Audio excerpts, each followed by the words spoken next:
তো আমি গতকাল গেছিলাম কলেজ স্ট্রিটে কিছু বই কিনতে, সেই সঙ্গে বসন্ত বই মেলা হচ্ছিল সেটা দেখতে। তো প্রথমেই হালকাভাবে একটু হেঁটে পৌঁছে গেলাম ধর্মতলা।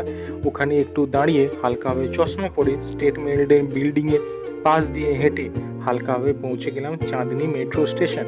তারপরে হালকাভাবে ই মল পার করে একটু হেঁটে এই লাল বিল্ডিংটা হালকাভাবে পার করে এই পোড়া বাসটার ভেতরে হালকাভাবে উঁকি মেরে কয়েকটা পুরাতন বিল্ডিংয়ের ফটো নিয়ে তারপরে হালকাভাবে পৌঁছে গেলাম মেডিকেল গেট। তারপর এপাশ ওপাশ দেখে পৌঁছে গেলাম কলেজ স্ট্রিট।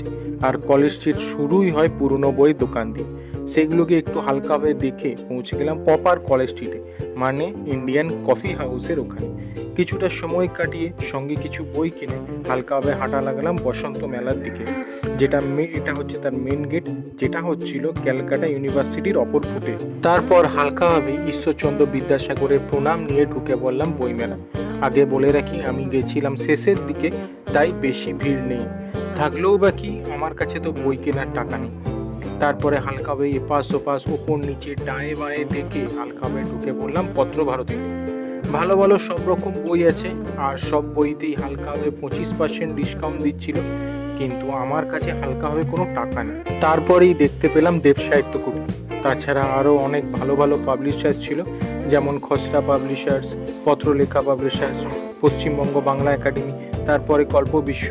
ভেতরে হালকাভাবে বইগুলোর ওপর চোখ বুলিয়ে নিলাম। তারপর এখানে একটা স্টেজ মতো ছিল, মনে হয় আগের রাতে হালকাভাবে শো হয়েছিল, এখন সবাই কেঁদড়ে পড়ে আছে।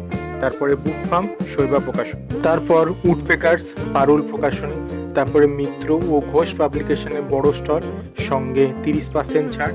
তারপরে মৌহা পাবলিকেশন, প্রতিক্ষণ, তারপরে দেশ পাবলিশিং ও আরও কয়েকটা স্টলে হালকাভাবে ঢু মেরে আজকের মতো বসন্ত বইমেলাকে হালকাভাবে প্রণাম করে কলেজ স্ট্রিটটাকে ভালোভাবে দেখে, জানি না আবার কবে আসা হবে, এই ফিলিংটাকে নিয়ে আরেকবার পুরনো বইগুলিকে ভালোভাবে দেখে চোখের ঢাকনা পড়ে বা বাড়ির পানে পা বাড়াই।